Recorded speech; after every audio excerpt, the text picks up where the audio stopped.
Yeah. 120 pounds. Uh-huh. That's a person. It is. Yeah, that's a person. It's a And full-size so, human being. I got grandkids. When they get to 120 pounds, you're not getting picked up by me. Right. And Yeah, so, that's true. tell me about that. And there are people who will have that weight on them, Mhm. but it doesn't bring them to a turning point or a decision point. Why did it bring you to a decision point? Welcome back to the Shattered Mindset podcast, where we explore the pivotal moments that redefine our thinking and set us on new paths. I'm your host, Melvin Larry, and I'm so excited to be here with Miss Kimi Walker as my guest today. How are you? I'm good, Mama. Thank you for having me. Good to have you here. It's just a pleasure to meet you. I mean, we had an opportunity to meet through a storytellers workshop, Yes. and that's been exciting. And so you have a very busy career. You've done a lot of things. Tell us a little bit about you. So my name is Kimi Walker, and I am a school psychologist, a wellness and accountability coach, and I am the host of the Early Accountability podcast. Overall, Overall. okay. Well, that's a lot overall. Yeah, it is a bit. Um, the overall, the early accountability podcast and school psychologist. So you're doing a lot of things, all of this at the same time. Um, yes. Well, wellness has just been my life for a while, and yes, I'm a school psychologist, so I'm virtual. So I Okay. work remote. And my podcast, I've had my podcast for a while. We're kind of revamping right now. But yeah, my podcast is it's been around for a while. It's been on sabbatical. So Sabbatical. yeah, it's been a How sabbatical. long have you been on sabbatical? It's been on sabbatical, man, for about a year. If I looked at it closely, I would say probably two. So you have been denying people this opportunity for over a year.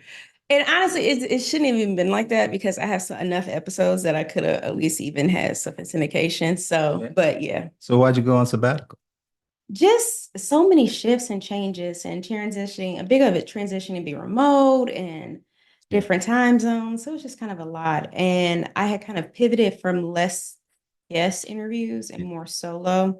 So I think it just that transition, I would say probably. What was the driving factor between you deciding to go to more solo than guest? I don't know if it was one thing, but I just wanted to be more comfortable to just in my voice or talking just through different things. Mhm. But I do enjoy guest interviews. I enjoy interviewing guests. I enjoy, capturing people's stories and telling, their stories or allowing them to show like their expertise, right? Yeah. So I like both, but I think there's times when we do need to there may be times when you need to be more solo. There may be times when you need to lean more and get more comfortable, right, with guests. Or Okay. there may be sometimes when we need to, and this is something I talk about on my show. Sometimes there are points in life when we sometimes need to pause. We Yeah. don't just need to do, right? And so that's one thing I can say too, even with the sabbatical on my show. Sometimes we can get in just this, okay, we're going. That's what I'm supposed to be doing. I should just always be doing. But sometimes we need to like Yeah. stop, evaluate, and pivot. Is that why you felt like you needed to do that to just kind of pull back a little bit? No, I think transitioning, I think when I really was like, okay, I need to do an episode, because my show was a weekly show, so it came out weekly, and I needed content, whether it was I didn't have a guest, something happened with a guest interview. So I was like, I need to do it. But the truth is, like one of my coaches had told me, we do it all the time. So like depending on whatever your content is, whether you're having a conversation with someone, you're creating content, you talk, your content matters. So yeah. And so after that, I was just like, this is something I need to do a little bit more because it's more challenging. Interviewing people just comes easy to me. Good. So tell me about your show. My show, the Early Accountability Podcast, it is, I said we turn dreamers into doers. So Dreamers into doers. I like yeah, that. turn dreamers into doers, visionaries into victors, right? So the Wow. premise of it is really about helping people kind of get organized, in the early stages of a new endeavor. And I don't always want to say even new endeavor. It may be something you've tried or just kind of a new attempt at it. So getting organized and executing and staying accountable, whether it's an endeavor personally or professionally, right? So it's not always just been professional, like, okay, what do I need to do now with my taxes, or what do I need to do now if I want to get ready to sell my house, things like that. It could be personal things too, so like relationships and Yeah. things So like that. how did your background and your education in psychology play into that? I think it gave me a different viewpoint when it came to my show. So I think too, some people will come to my show and say, okay, is it and I see this with other people's podcasts. It may be like you have a show about how to do a podcast, and then every single thing you talk about is about podcast, or you have this niche, or it's YouTube, every single thing. I My fitness and wellness brand is called Kimi Fitwell, and I actually was on a podcast, and the person titled my episode "Pieces That Fit Well," and I think that is the perfect premise of it, because I am so like focused on wellness. Wellness is life, so we are should be or generally are trying to improve some kind of one of the domains of our lives. So with my show, I think as you're doing it and learning, I'm kind of like, hey, there are all these different areas that we could be more accountable with, or we may want to learn more, improve. It doesn't necessarily mean every single area all the time. It may just be a specific domain, right? Right. So I've had like where I really started to do like kind of sprints or do it. So I'd be like, okay, I want to have like different career coaches. So I may do a month where I focus like on the careers or finances. I did a few financial advisors. And so sometimes I then started to look at just patterns of how that might help people and guests, but to have different voices and opinions in those sectors. So tell me this then, Mhm. because you just covered a lot of territory, with psychology and fitness and wellness and podcasting and But wellness, I tell people too, is not just so sometimes when people hear me, they're like, oh, you're I've talked to some coaches in the last year, been like, oh, you're going back into that wellness stuff. But your wellness is your life. wellness is a way of Right. life. It is It's a absolutely. way of life. It is, It's right. not about just eating fruit. Correct. You Right. Or know? smoking cessation or whatever. That's Yeah, right. It's not exactly. about that. No. It's a well, Yeah. your state of mind and everything What else. we're doing for intellectual the growth, occupational, Exactly. environmental. Yeah. So let's go back. Take me back to maybe your early life and your early influences in life. I mean, like early age. You don't have to say I was born at an early age, because I probably figured that out. But really, really early life, and how that shaped your life throughout to bring you to thoughts about psychology, to thoughts about fitness and so forth. What are the things that transpired through your beginning in your early life and throughout that had an effect on who you are today? Okay. Well, I would say I think I've just always been around my family and things are very hard workers. So work ethic has always been, I think, instilled. And I'm from the Midwest, and people work. That's what they do. Like they have their homes, they get their I have neighborhoods. a friend who's from that time, and he would say, "I'm from the Midwest. We work hard." It just is. It's like, it's one thing I've noticed like, too. did they teach you how to say that? But to say that we work hard, it's different. It's like you look at it and you're I like, promise you, he said. it's like you do that and you work hard, and that's what you're supposed to do. I just think I've started to see this like Midwest culture. I really have. Yeah, absolutely. Absolutely. But just in different way, when you see different areas, you're kind of like, Midwest, like we supposed to be like you supposed to work. So that's what we do. So what about your early life, even in your work ethic, all of that? How did it bring you into to psychology, education, or what incidents or whatever happened in your life To occurred? kind of Yeah. privilege that, I like when I think back, why did I like psychology? I don't know. That was just something I wanted to do. Like getting in people's heads. I don't know. It was I think it was a class. I took it in high school and I liked it. And I was like, I want to keep doing it. That I can remember. But I think when I first came to high school, I think at the time I wanted to be an attorney. Hmm. And then that changed and we did like these games where we had to do like look at how the cost of living and everything. And I was just like, I don't want to be a lawyer anymore. Were there any lessons or incidents or anything that from your childhood or your past experiences that might have connected to that journey? I think in that point you're like just exploring. You're seeing a lot of different things. Mhm. Now in college, in my earlier college years, I went on to lose over 120 pounds through diet and exercise. But that I think that Wait a minute, you can't just skim over that. skim over. No, no, no, no, no. Yeah. 120 pounds, Uh-huh. that's a person. It is. Yeah, that's a person. It's a And full-size so, human being. I got grandkids, when they get to 120 pounds, you're not getting picked up by me. Right. And Yeah, so that's true. tell me about that. And, there are people who will have that weight on them, Mhm. but it doesn't bring them to a turning point or a decision point. Why did it bring you to a decision point? I don't know that it necessarily was a started off as just the weight, or at the time it started just as, I'll say in just general terms, like a heartbreak. And then weight was kind of a byproduct, right? So let's just use The weight coming on or going off? it can be either way, right? But in your case, In that instance, in that at that time, right? So and I say that, so some people could be, they say, oh, I'm like really depressed. I eat a lot, or some people are like, well, I'm really depressed. I don't, or whatever other activities what they may do.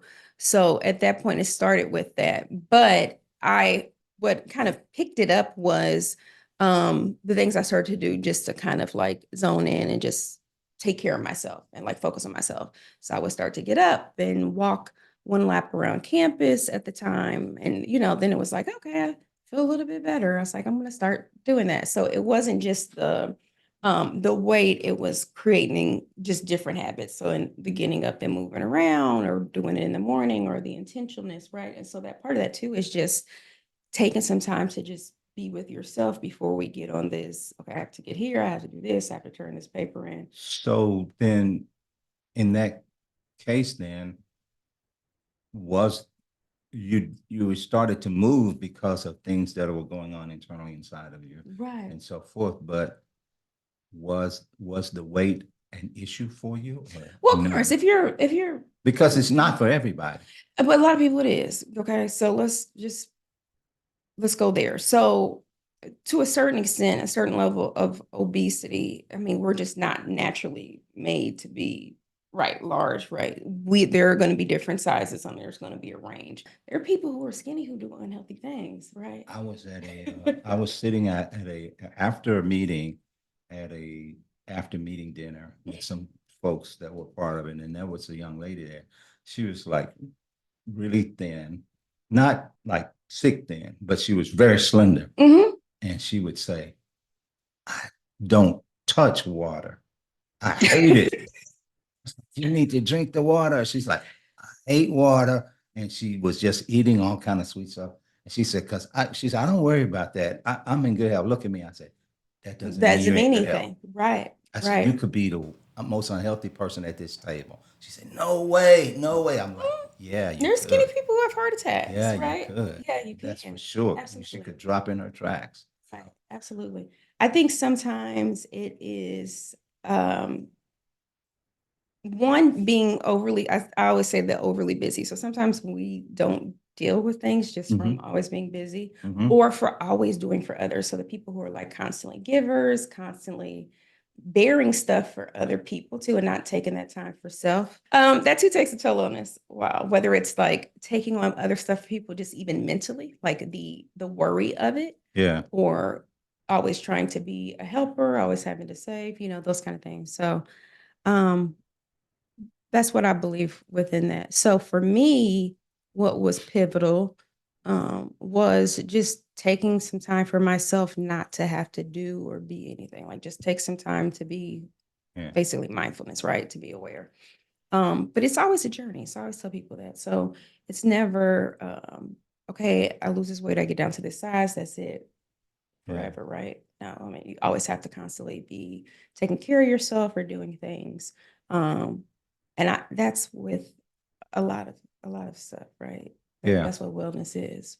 when you look at that, you know, your wellness, Uh-huh. psychology, your accountability podcast and all of that, how does that come together for your story? What does that say about Kimmy? So actually my podcast was named after a coach that I work with. And that's what she said, like kind of I went through some branding. And so looking at everything that I do, Mhm. even when I do on my job. So as a school psychologist, I primarily, different people do different things, but I primarily, as far as the school setting, Yeah, I am primarily special education evaluation. So I'm looking to see if students qualify for special education.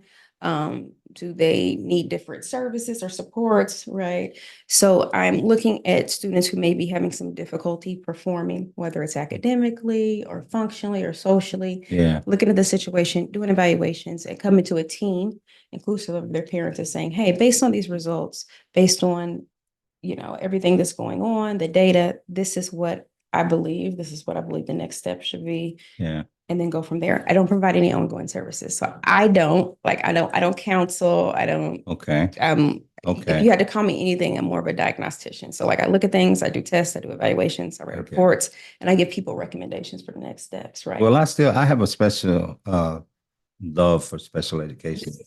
Yeah, Yeah. because Okay. I had a brother who was in special education, Yeah.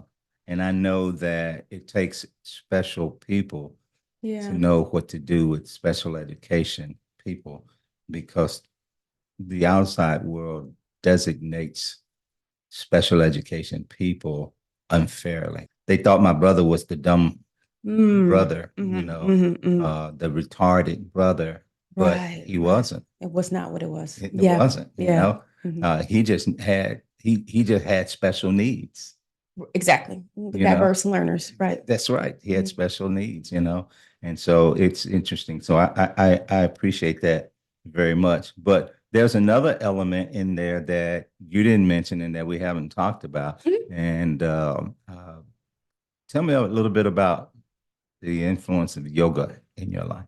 Oh, so I got into yoga. Well, first off, I guess I need to go back. So after I lost weight, so I lost 120 pounds on my own through diet and You know, every exercise. time you say that, I have to stop.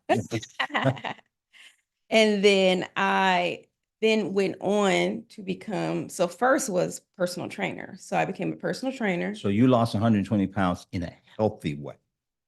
I think there's some things that were not that healthy about it. Oh, okay. Looking back, there's some times where it's like, oh, you could have like ate some more food, or I didn't need to exercise as much, or even like right now, there's some things I could do. Like right now, I don't eat a lot, but I don't really exercise like that. Because I went into my wife and I, we did this we hired a nutrition coach Yeah. in the end of 21. And I lost 40 pounds from December to February. Oh, in And I had no bagging, no sagging like 60 days. in that period of time, you know, maybe March, Mhm. you know, Wow. and it was very, very rigid, no exercise. It was all nutrition, and it was not, and we ate all day long. Oh, wow. I was like, do we have to eat again? It was little, but we ate all day Boosting up long, times. you know, and I was, it just was a shift, and I lost that, and I've never gained it back. I've gained some of it back, But not all, yeah. but you know, it changed my mindset about how I eat, Okay, you know, and absolutely. I know the value of mindset in all of these Yeah, things. it's definitely mindfulness. That's like, yeah. You know, it is, and you know, but and you were saying though, as far as the yoga coming into your Yeah, life. so that first it was, fitness and wellness. Well, fitness as far as like fitness instructor, personal trainer, spinning instructor. Yoga was something I did later. That wasn't really something I've done it, but I didn't really like get into it. And so until yeah, like later 20s or what have you. But when I went through it as far as like doing a certification, it really wasn't so much about learning yoga. Even when I do like the CEUs now and I try to do under one of like my master coaches who taught me. It's really more about the mindfulness portion of it, those lessons that you learn within yoga, not so much necessarily the asanas or the poses for me, for the physical. Different people come in for different reasons, and I think that's what's good about yoga. So yeah, it's definitely nice to teach, but yeah, it's definitely a mindfulness activity. But I would say I did it, and when I went to during COVID, I went for an advanced certification, and it was again to it's really always to deepen that mind body connection, and then how I'm able to help other people with it too. But really, the other more mindfulness component of it. So you've done a lot, and it seems like everything that you do is dealing with helping people in some kind of way. Uh, with being the psychologist in school systems and things like that, with respect to the way your role in it and not being in the classroom hands-on, still, what lessons have you learned from the students uh, that you've been providing information on or for? Or in that role itself, what lessons have you learned and how you might be able to or have been able to apply that toward mindset shifts in people in general, even in your guidance of other people? Okay. I would say a big thing I've learned from special education in general, or just, dealing with students, some students who don't need it. People don't understand. I test a lot of students like that's just not what they need, right? Mm-hmm. But what it is it teaches me, it's taught me that we're individuals, and a lot of people have a lot of individual needs. Mm-hmm. So what may work for one person may not always work for the other, just like kind of you said. That doesn't mean just because someone has a hard time with reading doesn't mean that they couldn't like rebuild a car from the ground up, right? So it's about learning.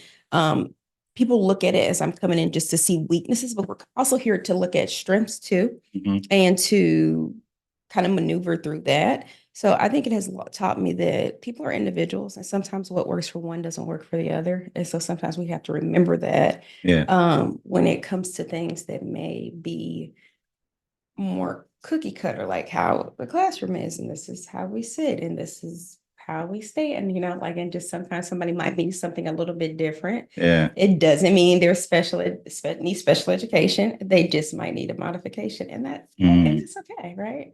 Yeah, and then again, that also it seems like everything it just flows back to mindset and so forth. And sometimes people just kind of struggle with mindset, when it comes to try to create change and so forth.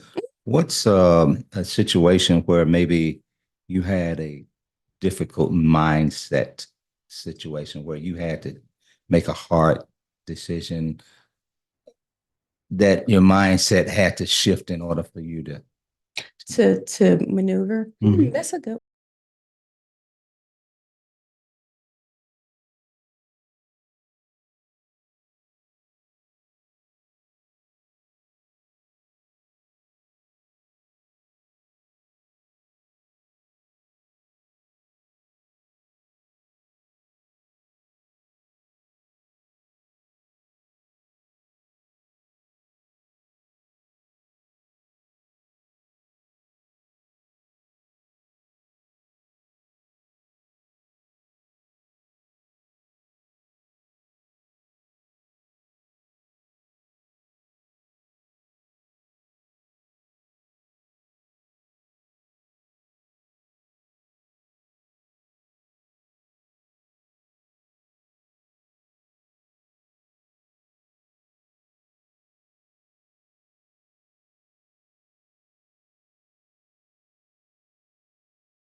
Now, when you do, especially when you're a person who works directly with people, so those like caring or giving roles. But yeah, we can do well too. So with that in mind, and we're thinking about mindset, uh, accountability is a mindset too. And that's really a part of what you do with your accountability podcast and so forth, which I think is phenomenal. Thank you. Because it's just kind of a cornerstone of what you do when you're trying to advance is having to have accountability. So, but why do you think yourself that is so important in personal growth? And can you maybe share a story when it was accountability that made the difference? Absolutely. So I've been in a lot of groups professionally for business accountability, and those have helped me a lot. Sometimes with just the teaching, but also just having the deadlines like, okay, this week we're going to work on this, or coming back to the table, or even if it's just, okay, like seeing my counterparts are doing this and I need to hustle up, but it's just also people checking in with you too. So the consistency of that is huge. And that's one thing I've always told people on my show. See if there's those kind of groups and support that you can get. Sometimes it doesn't have to be a coach. Sometimes it's just like a group of other people who are trying to do the same thing, right? Yeah. Because you have somebody to bounce stuff off of, or the things that you're going through, they understand. But a lot of it too is just the consistency in meeting, the consistency in following up, and the consistency in being intentional. So what is it that you plan to do from this week? This time this week to next week, right? Stating it. And I know I'm going to see you again, and we're going to ask. Right. As peers, not even as a coach to a coachee or whatever. It's like, hey, this is what I said I did, or this is why I couldn't get as much of it done as I wanted to. And then having some that sounding board. I've been on a lot of accountability calls and so forth. And a popular term is plan, do, review. And so people will say, well, we'll say, we're going to have a plan, do, review for every accountability call. We're going to plan it, we're going to do it, and we're going to review it. Okay. But in reality, most of the time, it's not a plan, do, review. It's mostly a plan, do, report, because we'll say, okay, Melvin, this is our plan. And then Melvin goes out and executes the plan. And then Melvin comes back to Kimi and says, okay, here's what I did. And then Kimi says, okay, Mary, you had a plan, you executed what you, so we give it that accountability call. But it's, to me, that's more of a plan do report than a plan do review. To see if you want to still keep going. Right. The plan do review is say, this was the plan. We executed the plan. Here's the report. Now, what happened in that report? What went right? What went wrong? How can we adjust it? How can we make a difference so that the next plan, we've made an adjustment on it rather than just a report? Exactly. And that's what I said too, sometimes being more intentional, or sometimes saying, are you going to do anything for this week? I just want to, like you said, review and look over it, or look over the data and say, is this the direction I need to keep moving in, instead of just, oh, we're going to do this, I'm going to do that, I'm going to do this. And it's something that you're putting money into or time. And it's like, well, I'm doing it to say I did it. You could say, hey, I'm getting things done, but that doesn't necessarily mean you're getting the correct things done. It's like when I sit down with you the other day, and we were talking about podcasting, and so I was in report mode because I was like, okay, I did this, and I'm doing this, and I'm doing that. And you said, well, let's see how we're doing this. And I was like, oh, okay. It's like, well, what about this? And what about that? And let me look at that. And I was like, oh, okay. So it's different. It's good. It's what it should be. That's a review, because that's how you can set the next plan. So when have you can you think of a situation, and I'm sure you can think of a lot of them, where you've seen someone who was a part of accountability in some way that had a breakthrough? Oh, they had a breakthrough? Yeah, and they said, okay, we executed, and now, wow, as a result of our execution, I've had a breakthrough. This is good. This happened good. Any stories like that? Well, definitely in some of the weight loss groups I've had, or some of just the workout groups, people have definitely went on to create sustainable changes, long-term changes for themselves. As far as with some of the things I've done with people with business, Mhm. um, I think, and people don't like, I don't think encourage it enough, but I've had some people just say, this isn't what I want to do. Yeah. After this, I've learned this isn't what I want to do. Yeah. And there's so much power in that. I don't think sometimes in society we give enough like kudos to the people who just say, this just isn't a good fit for me, right? I think, and that's the thing too. I think too, especially with like entrepreneurship, it can be pushed, but it's not a good fit for everybody, Have, right? have you had stories that inspired you from your own inspiration of somebody else, where someone says, your story has made a difference in my life, whether it be from your psychology, from your health journey or whatever. Yeah, I would say, I don't know how I say it. I think gratified, never satisfied. So I do, and when people say things, but I would say I probably don't soak them in to Yeah. stay as to stay to a plate of being like neutral, right? Um, so that I would say I'm not very good on uh seeking to keep hearing like the good stuff like that. Like I think it's good, it's nice, but you don't want to get too like So you're not the overly. person when somebody says, uh, uh, "Hey, that looks good," and you say this whole thing. Sometimes, yes. It depends on what they're talking about. Like my teeth, It's I'm like I very have vain like about my teeth. Yeah. seven sisters, okay? And so I would set you have beautiful teeth. I don't know Thank you. that. But seven sisters, so I know about the thing. I was like, I had to say, I'll say something, and one will say, oh, no, no, no. I'm gonna say, girl, just say thank you. Yes, I've heard people say that. Yeah, it's like you could just say, yeah, and Just that's one thing I think at the been honest with somebody say, oh, your teeth. I'm like, oh, really? Thanks. I was like, just tell my orthodontist we need to move this and this looks this, and so my teeth are one thing that yeah, that's one thing people will compliment me on, but I'm like, oh, I want to get back home in the camera. I'm just like, it's like my wife will pick something, and I say, uh, this is really good. And she might say, yeah, I put a little too much salt in. And I said, don't tell me that. oh, I see what you're saying. Like, now I'm thinking about, is it salty or not? Just say thank you, It's honey. good. Like going with So That's that's cute. good. That's cute. But now we met as a result of a storytelling workshop. Absolutely. Why do you think that storytelling is such a powerful tool for affecting change or inspiring it? Well, I think too, when I talk to so many different people just about different things, and they'll kind of like you said, like they'll give an example of something or it pivots. And there's sometimes I'm like, dang, there's a powerful lesson in that that could Mm-hmm. help somebody else, or somebody else may be like, dang, I thought I was the only person going through this, or a different perspective, or I thought I was the only one who got scammed from this or that. Yeah. And sometimes just being able to have that to tell their stories. And so that is why, well, I've had a lot of guests on my podcast show.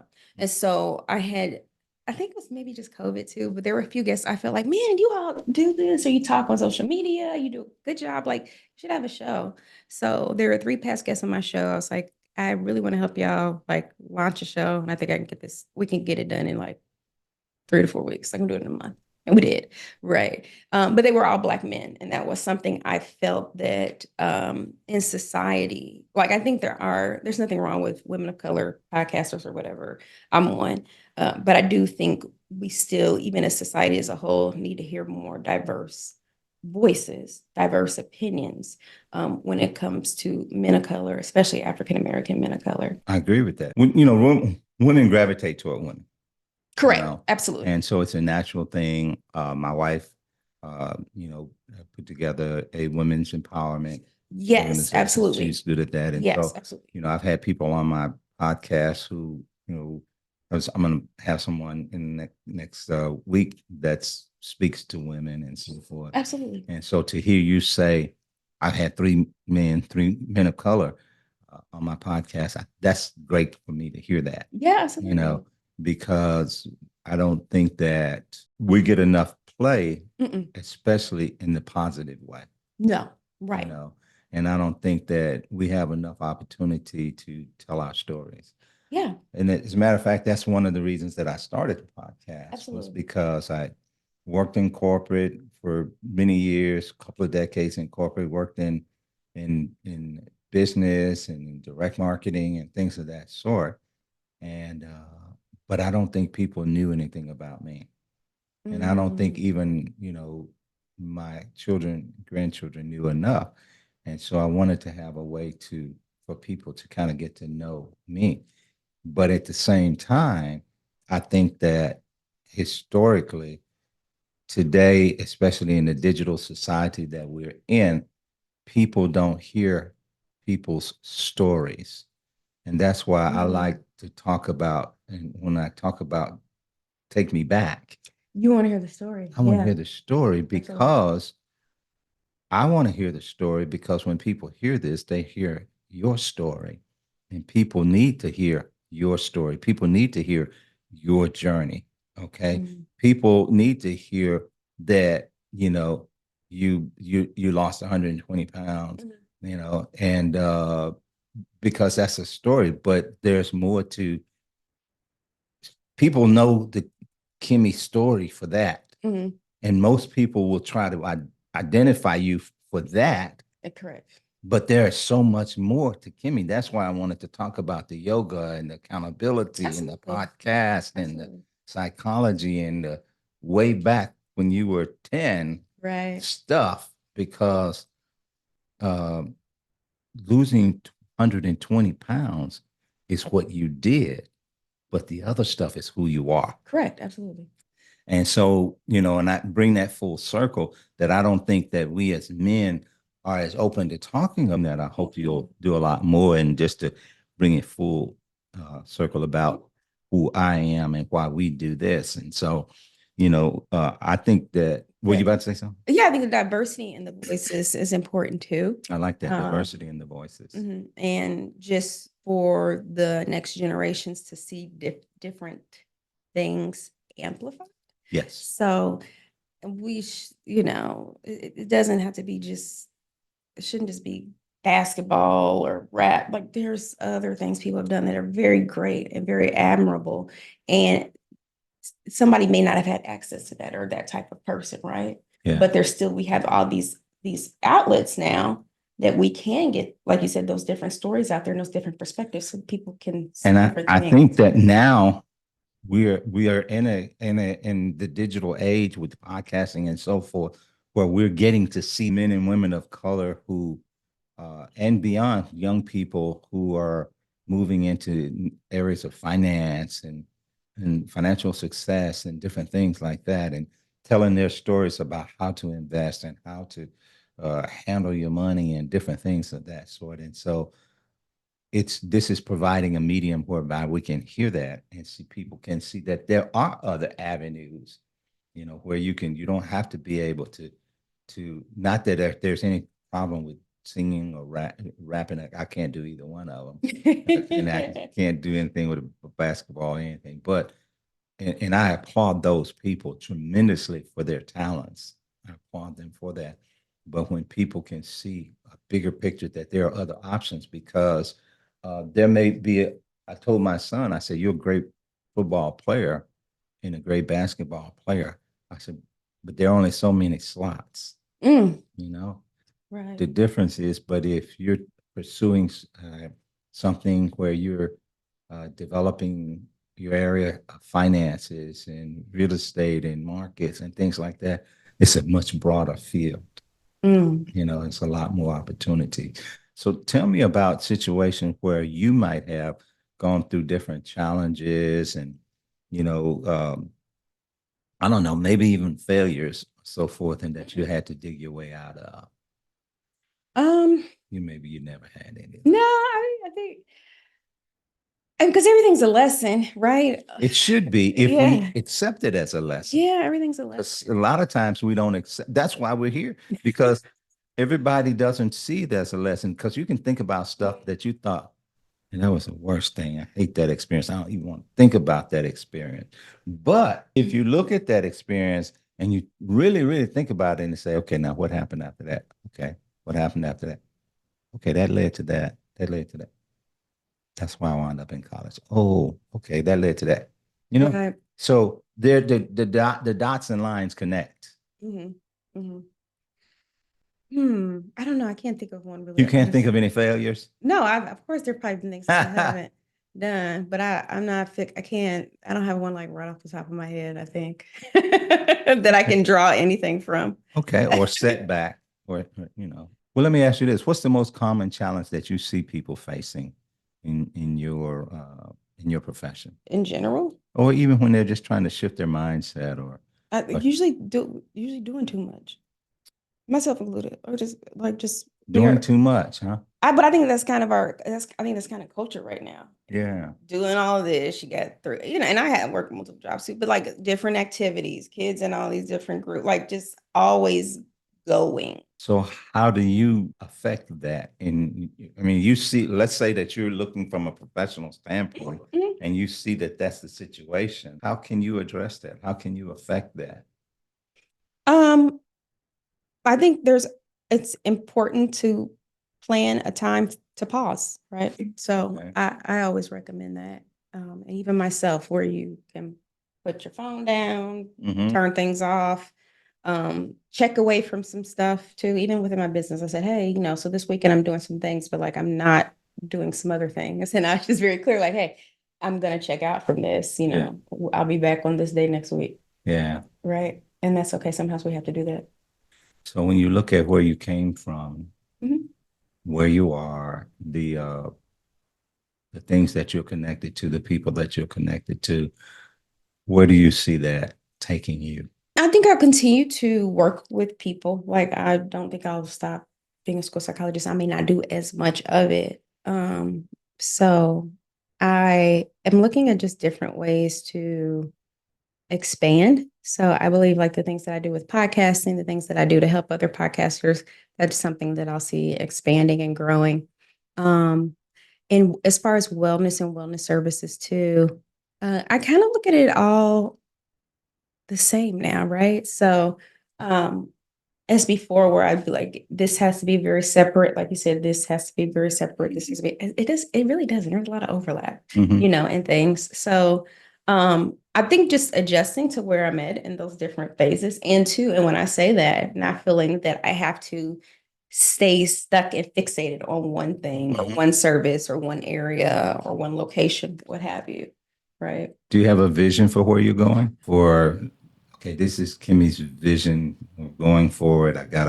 Maybe you have a vision for what you do in psychology. Maybe you have a vision for where you're going with your accountability Yeah, podcast. absolutely. So I would like to, as far as like psychology is concerned, I would say with that, still true, like trying to help people learn more about their rights. So that's more advocacy stuff.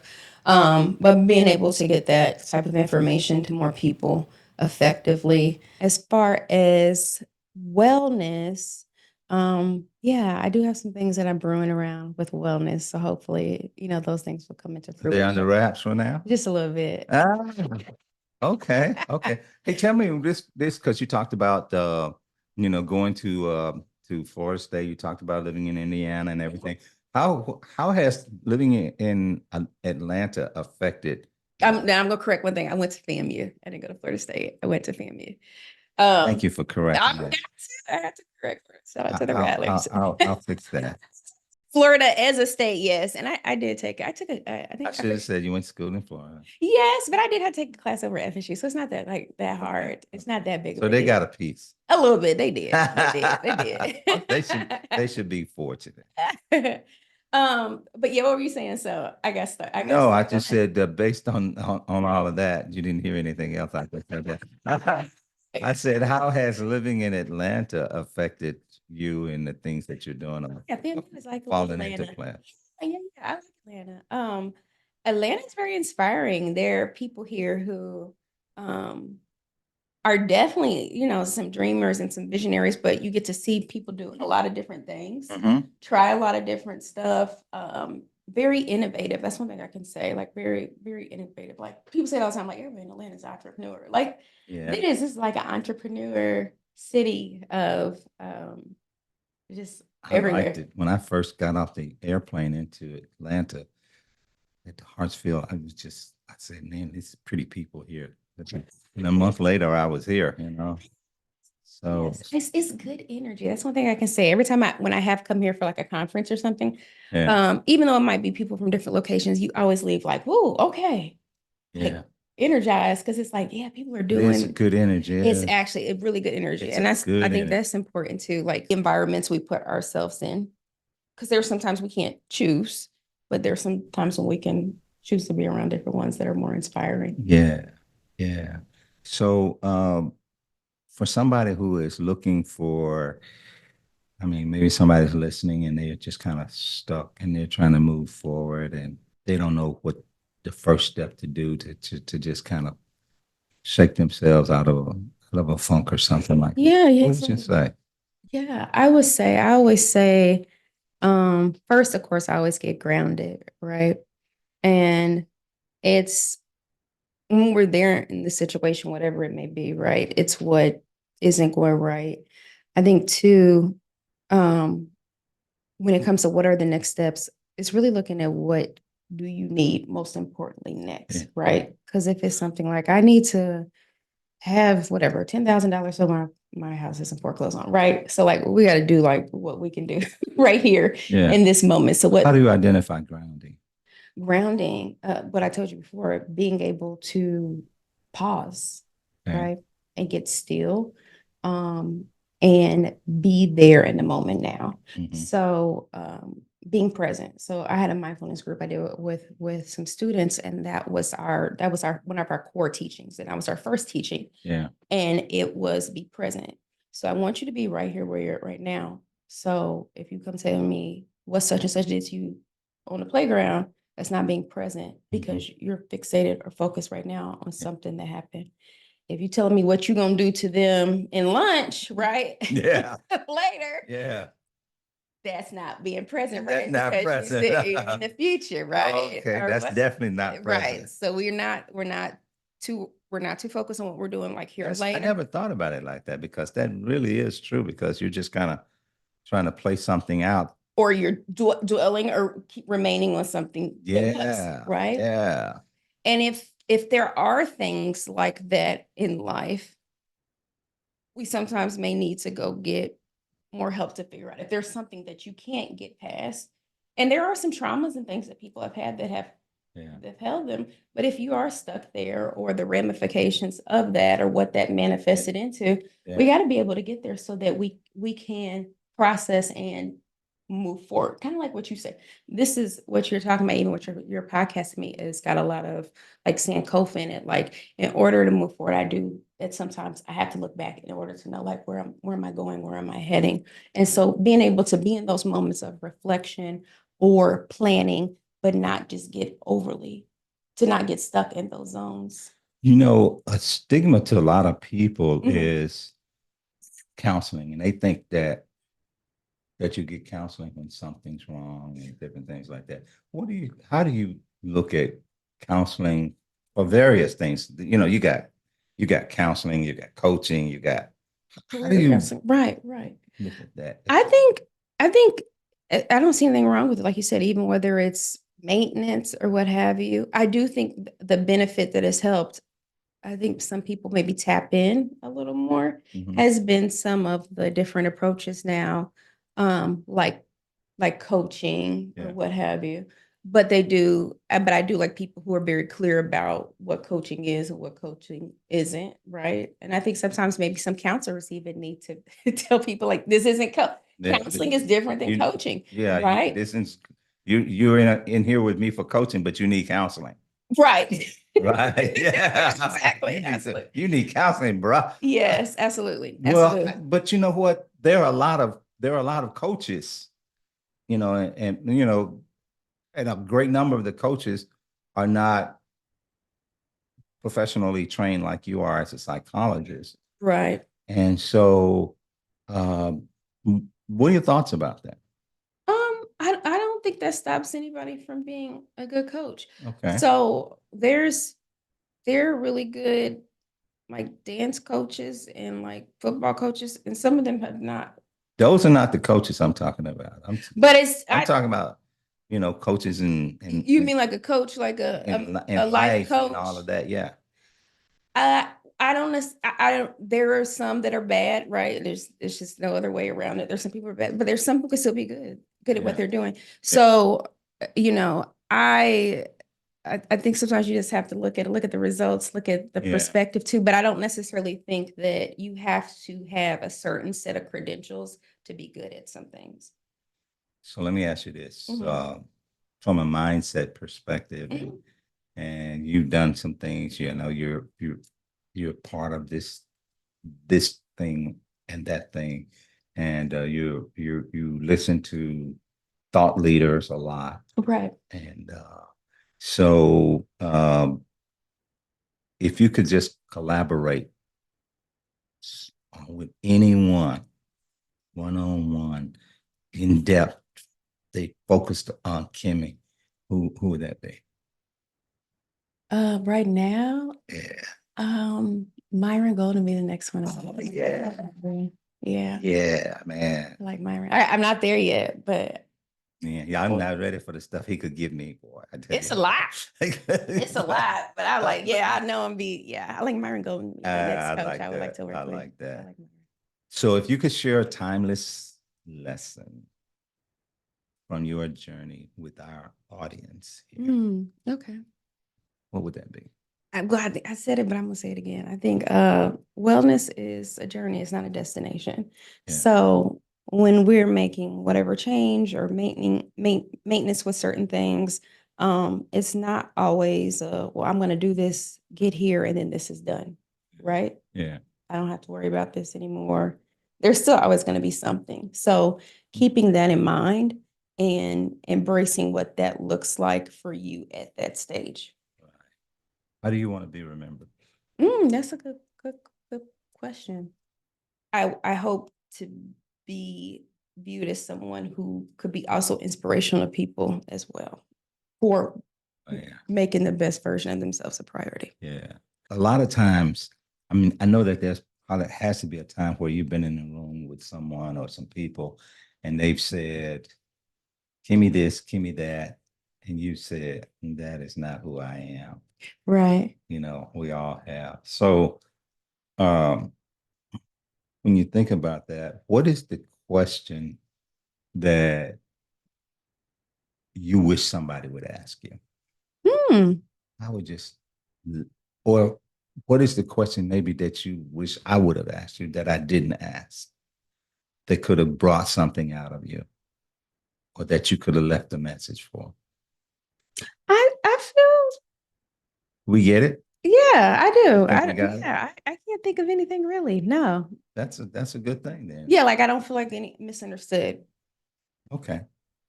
So how can our viewers, listeners connect with you? Yeah, absolutely. So I'm definitely the host of the Early Accountability Podcast, wherever you listen to podcasts, on any social media platform, any other social media platform, YouTube, Instagram, Facebook, Kimmy Fitwell. It's spelled Kimmy Fitwell. Kimmy Fitwell, KIMIFITWELL. Right. Have Hey, it's been a pleasure chatting with you. me. I appreciate it. Yeah. And I'm looking forward to connecting with you a lot more and Absolutely. learning from you, Thank you. learning with you, Absolutely. Absolutely. and just great collaboration. Okay. I'm excited. So with that, hey, listen, this has been the Shattered Mindset podcast, and I'm just gonna just insist that you just take something from this, keep adapting, keep growing, keep reaching for higher heights in your life, your career, and every part. Signing off. Take care. Take charge. God bless. Keep it.